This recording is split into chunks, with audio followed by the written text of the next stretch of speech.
Hi, everyone. Welcome to today's episode. I'm pleased to be joined by Joseph Schneier, who is the founder and CEO of Circle. How are you doing today, Joseph? Not too bad. How about yourself? Really good. I'm really excited to have you tell your story, share some of your experiences. Our audience is primarily CEOs of healthcare AI companies, and there's a lot of innovation happening right now. And you've been at it probably a little bit longer than most, which Totally. is great. So maybe just let's just start with, what really inspired you to found Circle? I know you pivoted a little bit from a previous company, but your focus has been on healthcare technology. Tell us a little bit about your story and how you got started. Sure. Yeah, I've been in the healthcare technology sector since around 2007, and have worked both in the provider side in public health, and then with Circle. The reason that we started the company, we have been selling in my last company to long-term care. And we saw that a lot of individuals had a lot of financial exposure related to out-of-pocket healthcare costs during retirement that were like unanticipated costs. Right. And so we started the company initially thinking, how could we address that gap of knowledge and access during retirement years? As we expanded out the company, obviously we learned that it's not nothing in healthcare is as simple as you think it's going to be. Where we landed is really focus on how can we develop systems that support making it easier for people as they access healthcare rather than making systems that are directly designed for the consumer themselves. Interesting. Yeah. I mean, I think we've all been through those types of challenges. Yes. When maybe you thought you had coverage, you don't have coverage. I know I take a biologic. I just changed insurance providers. I'm going through the whole process right now of, getting access again. So hopefully, Yeah. Yeah. I have yet to meet anybody in the US where they say, this is not a problem for me. Navigating my insurance is clear and I know exactly what's going on. The really fascinating thing for us is that it is a challenge for people who work in the industry. For the people who are actually working at your health insurer, it's a challenge for them to be able to tell you whether or not your biologic is covered or not. And that was a real wake-up call for us about where the root cause of the problems were and what could be done to address it. so who are your customers then? Are they the insurance companies or the hospitals? Tell us a little bit more about that. So for Circle, our customers are health insurers and health insurance brokers, and then providers that take on risk. So they're essentially acting a little bit like a health insurer in that they themselves are taking on some of the risk. What is a little bit different for us is that we don't do anything with employer-based insurance. So we're exclusively in the ACA, Medicare market, Medicaid. We do some dental, vision, hearing, Yep. but they're all products that have some public-private element to them. Gotcha. So I know just kind of reading up on your company, you had evolved over time. Just tell us a little bit about the transformation and the journey. Yeah, when we first launched the company, we thought we would be a direct-to-consumer company, and we launched a website that we felt like was the first like truly unbiased insurance comparison website. So you could have the experience like you're going to Orbitz, but for health insurance. And the Department of Financial Services in New York shut us down in about a week, and Wow. so you're not allowed to do that. Back to the drawing board. And that was what really got us on the pathway of looking at like, hey, this problem is not simple to solve for many reasons. There are regulations that were put in place to protect consumers, but block access to information, although we understand why those regulations are put in place. And so the way that the evolution happened is we started really asking ourselves, who really cares about solving this problem for consumers? And how do we solve their problem so that the problem for the consumer gets solved? And that's when we started focusing in on health insurers themselves and focusing on solving their internal operational challenges that downstream affect a consumer. And that's been growth over time. We started with a very small product, and it's now a really, really broad platform that solves many, many things for the health insurer. And of course, obviously, the goal is that consumers in the end benefit. Excellent, excellent. So, what were the most significant challenges that you faced integrating AI capabilities into your solution? Yeah. So being old, I've been working with AI for a long time. We were part of one of the original IBM Watson Oh, wow. way back when, and even before that, we were using AI. So there were. I'll f talk first about the exciting things. Like we deal with massive amounts of data that is unstructured, confusing for consumers, confusing for the people that work in these organizations. So it's almost a perfect use case for the current forms of AI that are being developed. The real challenge for us is that AI scares our customers completely. Yeah, They do not, like you say you're using AI, they hear red flags. yeah, We're all going to get sued, yeah, and like, please don't do that. yeah. So we have to be really careful about looking at where can we judiciously put AI into the products that are a benefit for our customers. So thinking about their business problem first, not AI first. Right, right. And if AI is the right tool, how do we build that in a way that's not going to cause them to feel like they're experiencing a huge amount of risk. So I think it's that risk mitigation that is the biggest challenge. Um, and then I would say just the last thing, uh, there's been swings back and forth of how AI is going to be regulated. And until that kind of settles down, I think that a lot of healthcare organizations are just concerned that they're going to have exposure and then have to pull things back. So those are the main things that we're really overcoming. And I mean, so much has happened over this past year, even with AI. Are you finding that your customers, are they getting more comfortable with it, or are they getting even, they have even more questions? I'm just thinking about, are they starting to develop policies internally and governance and whatnot? What's their attitude right now? I think they're getting more comfortable when the AI is being introduced for the workforce within healthcare rather than consumer facing. Yeah, So that's where we're really leaning in. Like, how can we use AI to assist a customer representative on the phone from a health insurer and helping you to understand if your biologic is covered? gotcha. So those are the places where we are seeing a shift where there's more openness. They do prefer if we use words more like a responsive system or, a, a system that is capturing consumer sentiment. Right. Even if those are AI, what they're just the word AI itself can sometimes be the blocker, not actually what you're bringing to market. So we're just careful with really describing what we're doing, and then internally making sure that we're building responsibly and are thinking about what the potential impact could be to consumers and to the people working at these organizations. So is it like an AI agent that basically has access to all the policy information and can kind of quickly enable that support person to whatever query that unstructured data to help get the answers that you're looking for? Is that part of the solution? That's one component that we've built into it. Yep. So that and dynamic scripting. So if you call in and you're asking things, the ability for the system to dynamically respond based on what the consumer is asking about, and it may be about the policy, it may be about booking an appointment. So, there's all sorts of reasons that people call into their insurer, knowing that most people call when they're kind of stressed out, and Sure. so empowering somebody who's on the phone to answer in a way that is supportive and helpful and informative is I think a real value. And this is only a sliver of what we do. I mean, we're using AI for things that are incredibly boring, like commissions reconciliation, so things that are not things that people think about as well. But the areas where we interact with consumers is really around that sort of customer support or agent.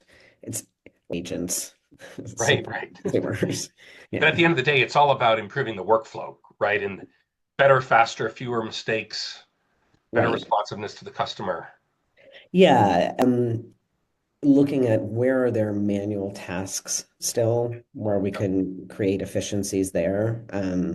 We recently had to launch a product that is digitizing paper and then using AI to input it into the right language and format, which is wild that still needed to be built, but it did.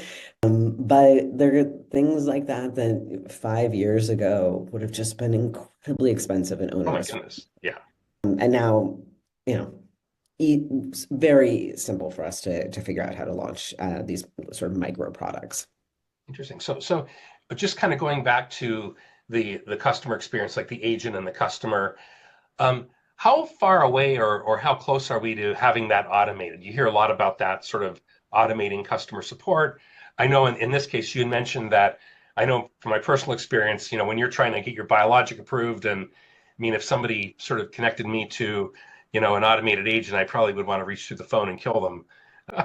That is exactly right. So I think that there is a place for before you've reached the place of like, I'm desperate, so now I've given up and I'm calling my insurance company, which is the last thing that I want to do. Yeah, There's this whole space before that where having agentic AI in place where it can step in to intercede before things escalate.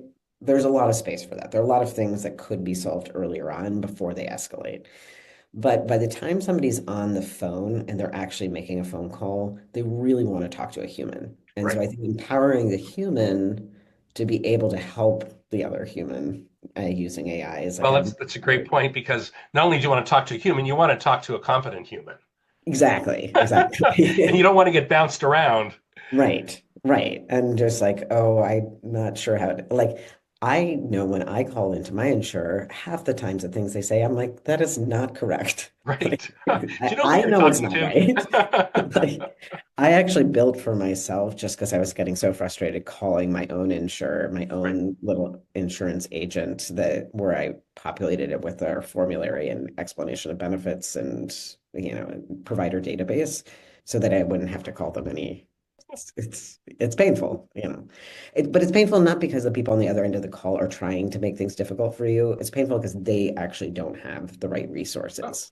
yeah. I mean, the policies are so complex, and Yeah, everyone's situation is possibly unique, right? And you're trying to troubleshoot, in real time. right, You want to be empathetic, right, but right. Yeah, you want to be empathetic, but when people are calling in, just almost everybody is upset, and you don't have really great resources. That's obviously frustrating for the person who's working there also. So hopefully we make their jobs a little bit better and life a little bit better as well. sure, sure. What about unexpected challenges? So incorporating AI into a workflow solution. Yeah, I mean, again, just maybe if you share a few examples, both like maybe things that are a challenges, but then other things maybe that were, whatever, more straightforward maybe than you would have expected. I mean, I do think the biggest unexpected challenge was how much reluctance there, like initial excitement, and then immediate sort of pushback reluctance to adoption of AI. I spoke to a lot of large health systems and payer who said that they had adopted a bunch of AI products that obviously weren't ready for prime time, Yeah, and that didn't end up working. So there was also some like doubt that these products were actually going to help them to solve their business problems. yeah. And I think that that's a thing that we're finding now is like if we go back to first principles of you have to know your customer, know what they need, what they're looking for, then there's a lot of opportunity there. But we now have to do a little bit of repair work I think that we Gartner calls that the trough of disillusionment, right? yes, exactly. We are in the trial of disillusionment. That's correct. Exactly. Yeah. But that's really interesting though, because I mean, from a sales standpoint, I mean, I imagine again that just adds a further level of complexity and Yeah. No, we are a little bit different than a lot of companies because we're not a point solution. right. We have three products in the market. All three of them are very robust products that are all componentized. So we're able to roll out these new micro components and test them out with our customers, and which makes things a little bit easier for us than they are for if you're just entering the market. But I mean, my real suggestion to any younger organizations, startups entering into healthcare, wanting to do AI in healthcare, is you can't skip over the really knowing your customer and knowing what their pain points are and what the business use cases for them. Yeah. Yeah. And if you pay attention to that first and you like lead with I'm solving a business problem rather than leading with I'm creating something shiny and bright, Yeah. there is a lot of opportunity, but it's really easy to just get caught up in the excitement of it without thinking, but this is normal startup Sure. world. These are entrepreneurs. Yeah. I mean, I get excited about things that I wish we could roll out that nobody's going to pay for, but Right. Right. the team tries to keep me on the straight and Right. narrow. So, what other advice would you have for healthcare AI entrepreneurs? That's really good. Yeah, I think the second thing is a lot of startup entrepreneurs that are entering healthcare in particular underestimate how challenging it is to access data. They Mhm. think, oh, I can just work with a health insurer and they'll give me all of the data. Last night I was teaching a class at NYU for a friend of mine, and there's this young gentleman who wants to be an entrepreneur, was talking about entering into it in healthcare. And I told him that, they have to recognize that we pass almost all of our data back and forth on SFTP servers. And I was just moving forward. And then about 5 minutes later, he was like, "What was that thing that you said?" Right. Like, what even is that? And so, like, I think that those are the things that the accessing data is very challenging for these organizations because they've not done a good job of creating efficiencies around their data. So, looking at ways to pilot out uh, something on a small level that doesn't require getting a lot of data from your customer is, I think, really essential, Right. Right. and very, very overlooked. Right. Yeah. So besides like pay attention to the use case, be aware that there's some concern in the industry. Data access is, I would say, the third primary thing that I would be thinking about if I was entering this market. Excellent. Wow. Well, I mean, that was just incredibly enlightening. I know when you start talking about data and data access, I mean, this may not be the sexy, sizzly kind of stuff, like, I want to create the next cure for cancer and whatnot, but it's just the reality of the business. And I speak with a lot of, again, through this series, again, brilliant people, PhDs, MDs that are creating solutions, but I mean, they're encountering the exact problems that you mentioned. I mean, it's hard and it's a big change and it's a shift in mindset and there aren't any sort of like out of the box answers, to be honest with you. Right. There's no silver bullet. And if you're wanting to enter healthcare, you have to be in it for the long haul. It's even if your goal is to build something big and have it exit, that just it still is healthcare. It still takes a long time. That said, this AI is making me more excited Oh about yeah, working in the sector than I have been in a very long time. There's so much that can be done with it, and I think there's a huge amount of opportunity for the next 5 years in the sector. But we have to work somewhat within the speed they're willing to. sure. I mean, that's another really good point because as entrepreneurs, we want to get from point A to point B as quickly as possible. Whatever, maybe we're burning cash and there are all sorts of reasons to do it. I mean, we've got competitors breathing down our necks, right? But you're right, you can only go as fast as the customer. And in this case, they're not used to moving very quickly. And for many good reasons. It's not a criticism, it's just the way it is in the industry. Right, right, exactly. Yeah, we wouldn't necessarily want them to move really quickly and adopt every new Sure, thing that's on the market. That would be sure, also a little scary. sure. And so, but slowly, slowly, I think, at their speed, I think that they're adopting it a lot faster than they could have. It could have taken much longer, actually. Sure. Cool. You're a glasses half full kind of guy. Well, what are our options these days? Yeah. Hey, thank you so much, Joseph. This was a great conversation, and I know it's going to be very enlightening to our audience. So thank you very much for this. Well, thanks for taking the time. Exciting always to talk about AI and healthcare.